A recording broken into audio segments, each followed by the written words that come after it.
I was staying at a hotel in Chicago, Illinois during a business trip, and I was going to stay for the whole weekend. It was an older hotel, one that still used small keys rather than keycards to enter the rooms. I didn't mind. It seemed like a nice getaway from the onslaught of technology. When I checked into the hotel, it was completely packed. A nasty storm had rolled in, stranding many tourists and canceling flights. No more rooms were available, and many people were being turned away because of the lack of vacancy. When I approached the front desk to check in, I noticed that all the keys for the rooms on the 8th floor were still on the wall. Not a single key was missing. Seemed odd that an entire floor would be vacant when so many people were all clamoring to check in and get their rooms. I could see the clerk was stressing out and he was ready to just give up and go home, so I tried to lighten the mood a little bit. Kinda weird, isn't it? What is? The clerk asked. How everybody on the 8th floor is missing. The clerk gave me an odd look and his face paled. What do you know about the 8th floor? He replied in a serious tone. What?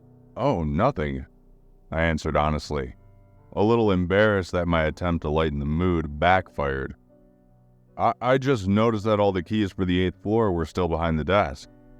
The clerk blushed a little and tried to laugh it off. Oh yes, I see now. He went back to checking me in and handing me my keys to the room on the 9th floor. Enjoy your stay. I will. Thanks. I awkwardly accepted the key and grabbed my bag, heading for the elevator. Just like the lobby, the elevator was also packed. It was difficult to stand next to so many strangers so close by, let alone enter and exit a small car. I struggled to reach and press the button for the 9th floor, but I managed to see over the crowd of people and reach the button panel. It was then that I noticed that the button seemed to be missing a floor. 8. That's funny, I thought out loud. I wonder why there's no button for the 8th floor. But no one in the elevator reacted. They either didn't care or they were too preoccupied and didn't hear me. Once I finally got to my floor, I checked into my room. I took a moment to relax and unwind on the bed. I had to give a presentation tomorrow and I needed to be alert. I decided to go to bed early that night and to practice my speech a few times to make sure I sounded confident. I took a shower, brushed my teeth, and stood in front of the bathroom mirror as I practiced my sales pitch a few times. A strange groaning sound from the room beneath me got my attention. It sounded like there was a man in pain or upset. I ignored it and continued my practicing. The groaning from the lower floor continued on, growing louder and louder by the minute. Angrily, I stomped on the floor as hard as I could and shouted, "Hey buddy, you okay down there?" There was no response, and the groaning had stopped. Satisfied that the man realized he was making too much noise, I continued to practice my speech. Just as I finished the first half of my speech, the groaning began again. But this time it was much louder and angrier. If this was going to go on all night, there was no way I'd be prepared for my presentation tomorrow. So I knocked on my neighbor's door and was greeted with a grumpy response from a young woman and her new husband. Excuse me. I politely tried to engage in conversation. Do you guys hear that noise in the room below us? No. The woman sounded more confused than grouchy at this point. We haven't heard anything until you pounded on our door. Oh, sorry. I apologized, once again feeling embarrassed. Must be the pipes of something then. I tried to think of a possible alternate explanation so I didn't seem like a crazy person. Well, I'll just call management then. Sorry, have a good night. The couple shut the door and locked it. I returned to my room where the groaning noise continued. I picked up the phone on the small table next to the bed and called the front desk to complain about the noise. When I mentioned that it seemed to be coming from a room beneath me, a room on the 8th floor, the man who answered the phone suddenly got quiet. "Sir, there's no one checked in that room. It must be someone on the 9th floor." "No," I tried to sound confident. "It's not coming from the walls, it's coming from the floor below me." "Well," the man sounded rattled, and I could sense that he was trying to think of an explanation just to get me to hang up. "I'll call in the maintenance crew. It's probably just a leaky pipe or a problem with the heating duct." "Yeah, I'm sure it is," I said as I hung up the phone, not believing him for an instant. The groaning was growing louder and angrier by the minute. I put my hands to my ears to try and block out the sound, but it wasn't enough. I walked back into the bathroom and turned on the shower and the sink full blast, hoping the running water would drown out the noise, and it only helped a little bit. I sat on the bathroom floor trying to think of a way to get some sleep, but I didn't have any other options. All the rooms were full, I couldn't request a new room, and there was no way another hotel would have any vacancy during this storm. Suddenly, the pipes on the shower began rattling violently. The shaking was so strong that it caused the shower to sputter as it continued to run. The sound was like thunder inside the walls, and combined with the thunder outside the hotel as well as the pouring rain, sounded like there was a freight train barreling down the tracks right at me. I left my room, grabbing my keys and my phone. I made my way to the elevator so I could lodge a complaint in the lobby. As soon as I stepped inside the elevator, I remembered that the 8th floor couldn't be accessed. The number wasn't an option. I then remembered that all the keys for the 8th floor were still behind the desk at the lobby. How could anyone check into a room on the 8th floor? Curious, I exited the elevator and made my way for the stairs. I walked down the stairwell from the 9th floor and directly onto the 7th. But that's impossible, I told myself. I walked back up the stairs and double-checked the floor number. Sure enough, just like the elevator, there was no floor 8. I walked up and down the staircase a few times trying to figure out what was going on, when I noticed a small imperfection on the wall next to the doorway that led onto the 7th floor. I checked and realized that it was a gap between a hidden door and its door frame. Using my fingertips, I pried open the door and found a small staircase leading back up one flight, up to the otherwise non-existent 8th floor. It was dark and dusty, like no one had used this passageway in years. I used the screen on my phone to light my way as I made my way up through the secret staircase. There was another door at the top of the stairs. It wasn't sealed away or hidden. It was actually easily accessible. The door was numbered 8. Opening the door, I found myself on the 8th floor and alone. I could just feel it. There was no one else on this floor with me. It was dark in the long hallway. Not even the exit signs were lit up. I continued to use my phone as I walked down the hallway, checking each door as I passed. They were all locked, that is, except for one door. The unlocked door was for the room directly beneath mine.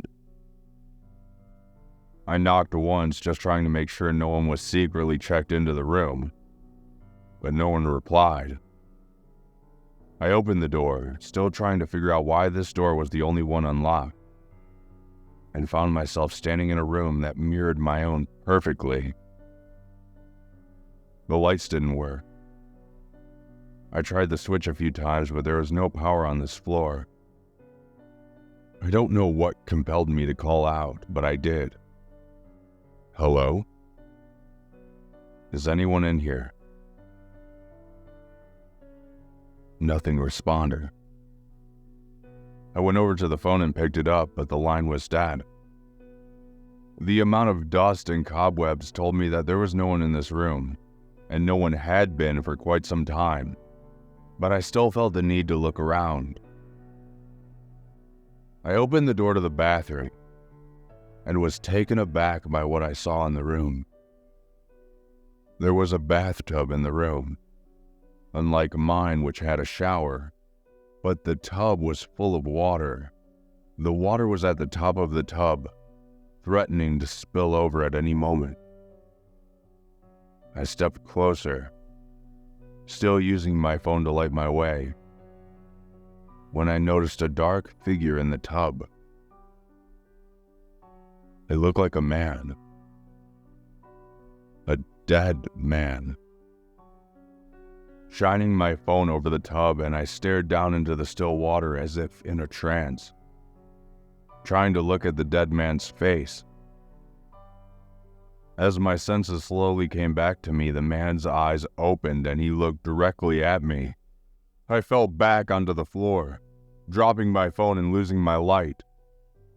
A splash came from the tub and I could feel cold water spilling onto the floor, soaking my clothes.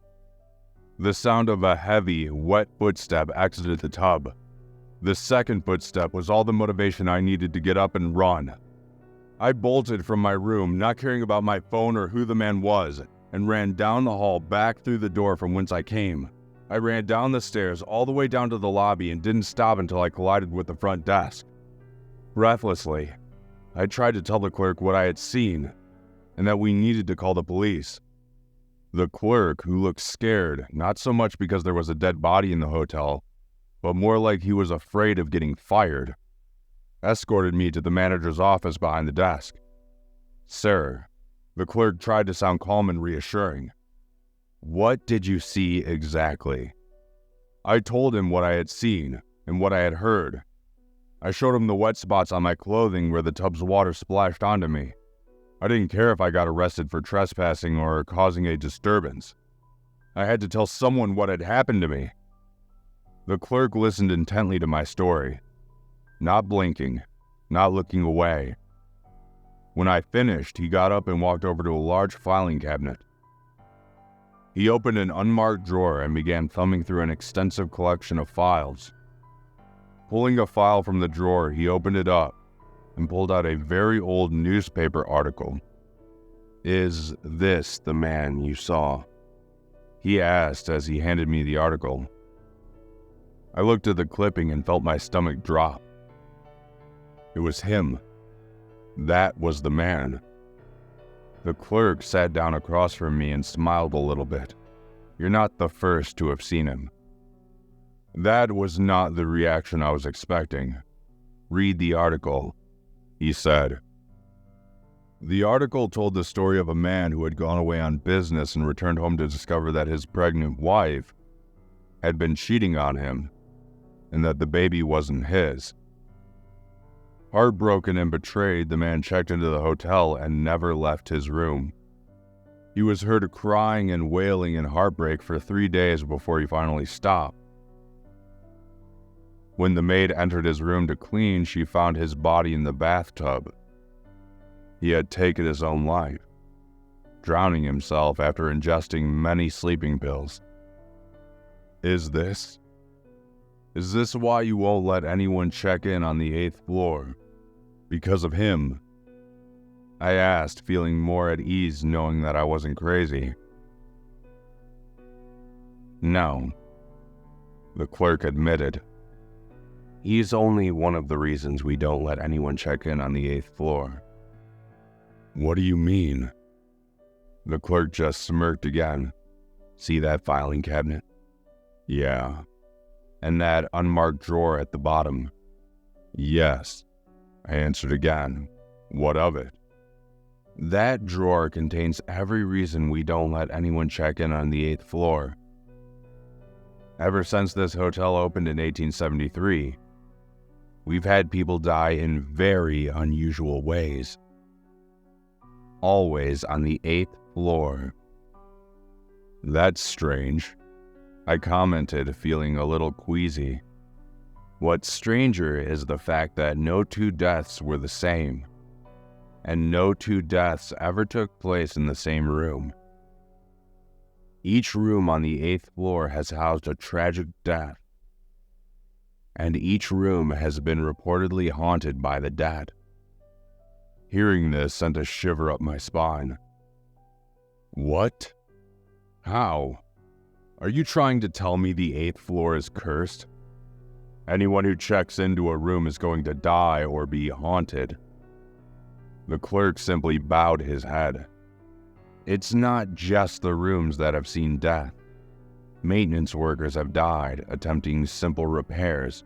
One man was electrocuted while trying to fix the lights. Another fell down the elevator shaft to his death.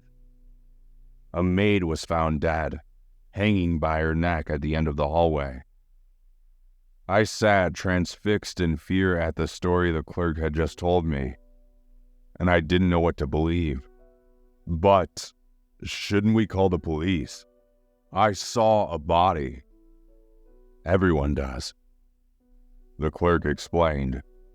Even the police have seen the bodies, but have never been able to explain the situations. I didn't know what to do. It was late, I was exhausted, and I didn't want to cause any more disturbances. Reluctantly, I returned to my room. I took the elevator and held my breath as the car passed by the sealed-off 8th floor. As I was approaching my room, I noticed something wet on the floor outside my door. It was my cell phone, the one that I had dropped on the 8th floor.